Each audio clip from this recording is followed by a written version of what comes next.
碰他！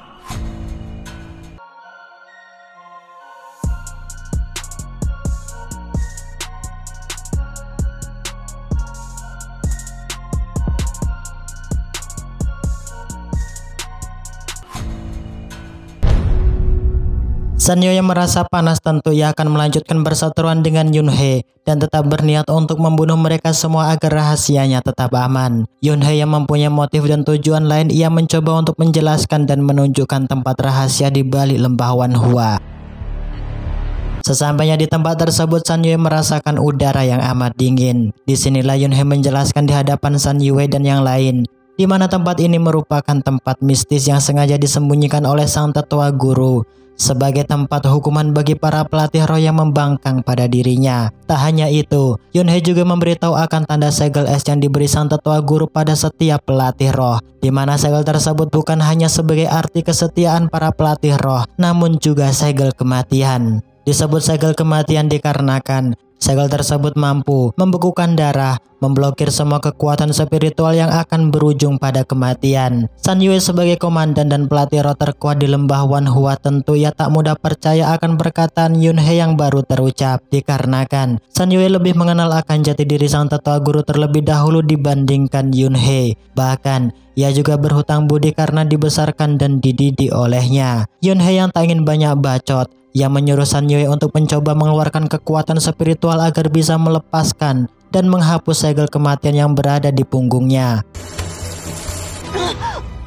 Dan benar saja, terlihat seketika kekuatan Sun Yue terblokir dan tak mampu untuk menghapus segel tersebut. Disinilah Sun Yue benar-benar percaya akan perkataan Yun He, di mana setiap roh yang mencoba untuk melawan dan membangkang akan aturan sang tetua guru akan berakhir dengan kematian yang sia-sia. Karena di pandangannya, pelatih roh hanyalah bidak catur di bawah kendali sang tetua guru Ling Changlan. Agar lebih percaya akan kebenaran yang sesungguhnya, Yun He juga menunjukkan sebuah rekaman masa lalu ketika dirinya masih kecil, di mana ia melihat dengan kedua matanya akan tindakan jahat yang dilakukan sang tetua guru membunuh para pelatih roh yang dianggap telah mengkhianati dan tak taat akan perintahnya. Yang tentunya di hadapan mereka saat ini tak lain ialah kuburan para pelatih roh yang sudah tewas. Yun He yang sudah tak tahan akan kondisi yang dialami saat ini, tentu ia mengajak dan membujuk Sun Yue bergabung dengannya agar bisa keluar dari dalam lembah Wanhua untuk menjalani kehidupan yang normal tanpa diatur dan diperintah. Tentu Sun Yue menerima akan hal tersebut, di mana dirinya juga sangat menginginkan kebebasan agar bisa menjalin cinta tanpa sembunyi-sembunyi dan berhubungan gelap. Singkat cerita, keesokan harinya terlihat hubungan Yun He dan Chang Yi semakin dekat dan romantis. Chang Yi yang tak ingin melihat Yun He sengsara dan terluka kembali, ia berjanji jika suatu saatnya tiba, ia akan membawa Yun He ke dalam istana bawah laut yang penuh dengan kedamaian dan ketentraman. Sedangkan di sisi lain juga terlihat hubungan Sun Yue dan Lan Sui semakin erat dan mesra, di mana mereka berjanji untuk tetap menjalani kehidupan berdua seutuhnya sampai maut yang akan menjadi pemisahnya.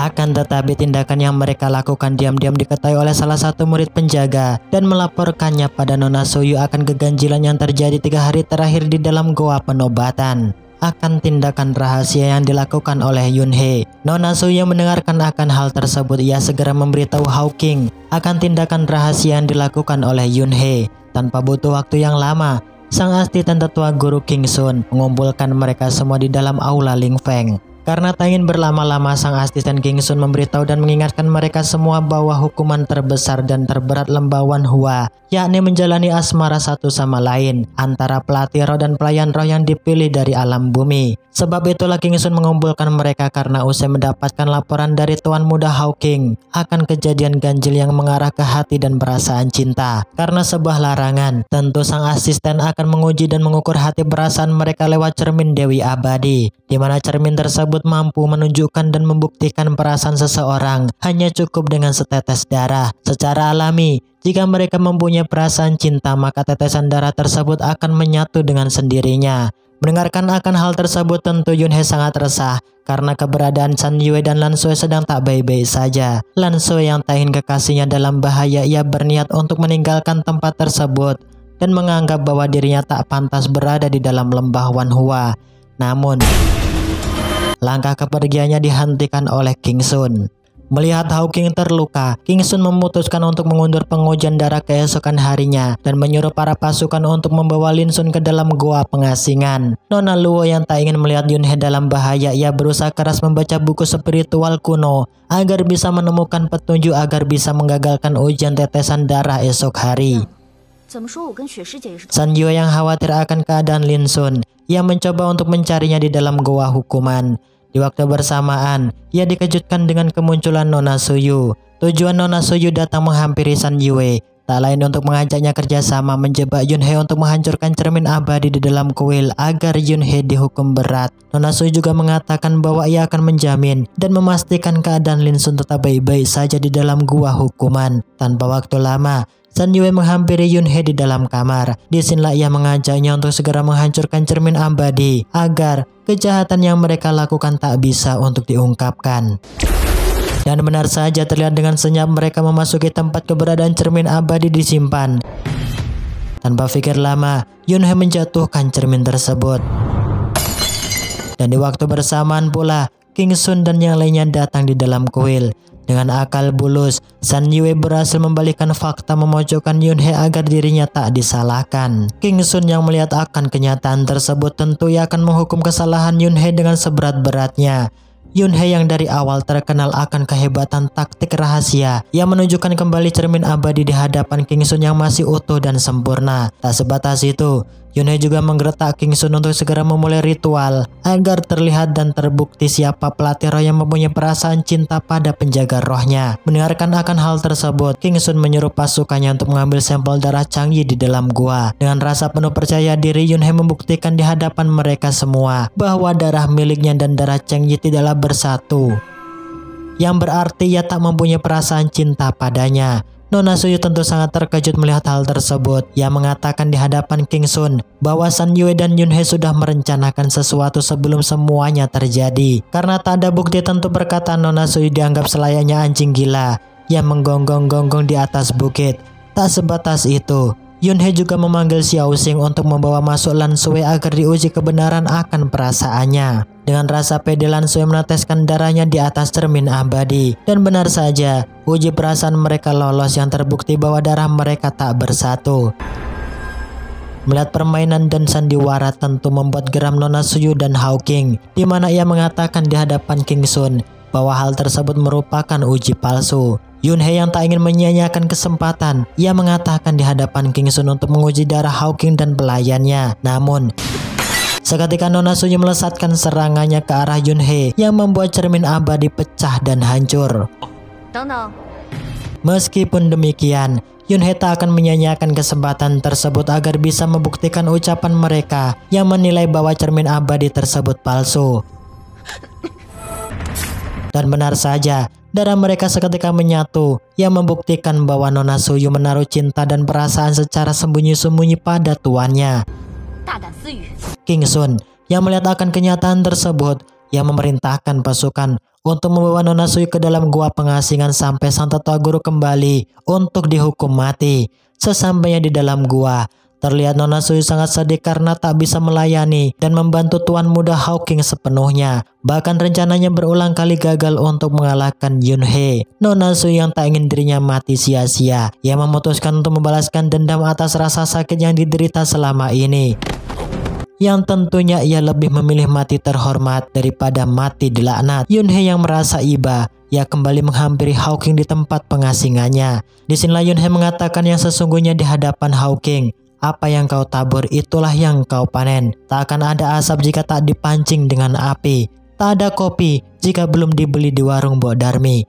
Ketika hendak pergi, San Yue memberitahu Yunhei bahwa Nona Suyu usai melarikan diri dari dalam goa pengasingan. Dan benar saja, seketika Nona Suyu melesatkan serangan untuk membunuh Yunhei.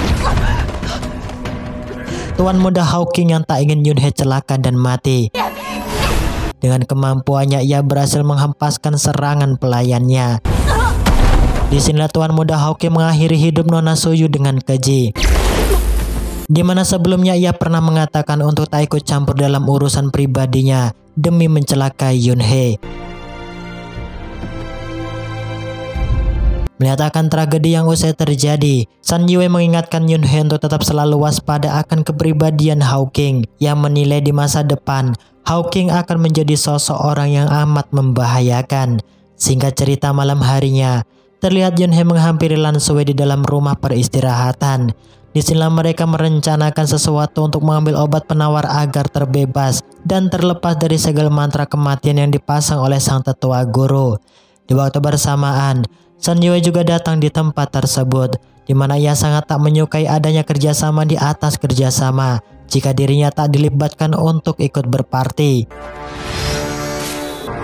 Sebab itulah ia akan berusaha semaksimal mungkin agar bisa membantu Yun He mendapatkan obat penawar yang disembunyikan oleh sang tetua guru. Di pertengahan malam, Yun He mulai mengatur strategi agar bisa kabur dari dalam lembah Wan Hua yang dipenuhi dengan penjagaan ketat. Disinilah ia menjelaskan pada mereka bahwa lembah Wan Hua dilindungi oleh segel formasi 10 kuadrat, di mana segel tersebut juga digunakan untuk menyegel sebuah burung legendaris Phoenix 1000 tahun yang silam. Nah, dari sinilah kita diperlihatkan akan sebuah kekacauan yang terjadi, di mana kekacauan tersebut tak lain ulah dari burung Phoenix yang memporak-porandakan umat manusia di alam bumi. Para tetua pelatih roh yang tak ingin melihat banyak korban berjatuhan, mereka bersatu untuk membentuk formasi segel 10 tiang agar burung Phoenix tersegel di dalam formasi tersebut. Nah, dari situlah Yun He berniat mengajak mereka untuk menemukan inti keberadaan formasi segel 10 tiang untuk membangkitkan kembali burung Phoenix agar mereka bisa memiliki kesempatan untuk mengambil obat penawar yang disembunyikan oleh sang tetua guru.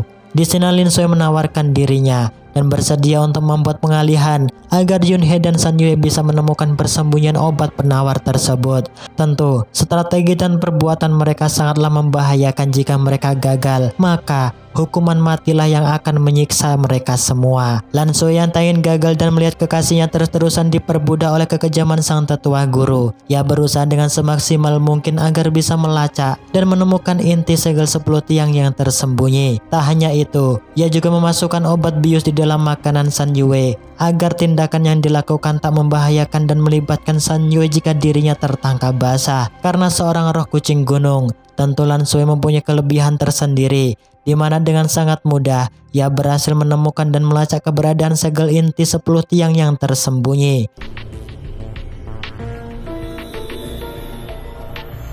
Hawking yang dari awal sudah mengetahui tindakan Yun He dan Sun Yue, ia kembali menghampiri King Sun untuk membuktikan kejahatan yang mereka lakukan secara diam-diam. Dan benar saja, tanpa waktu lama, Hawking berhasil mengelabui dan menipu Sun Yue yang usai bangun dari tidurnya.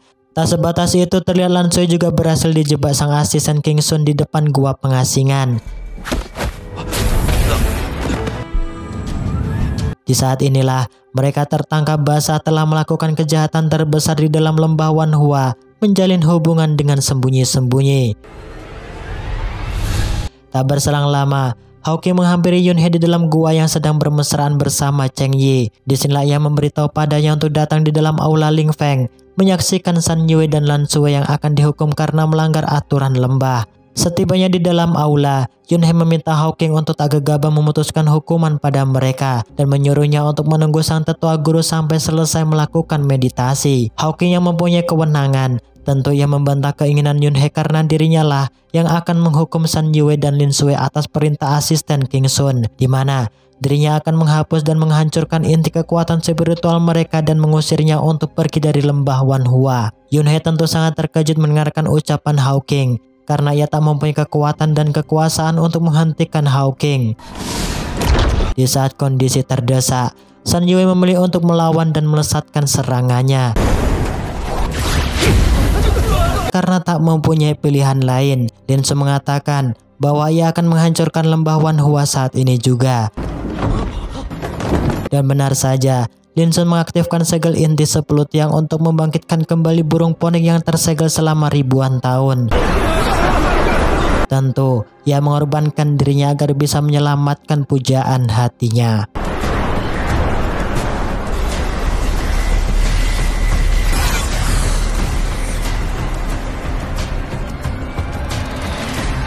Wu Yi Wu Shen, 祝你破阵！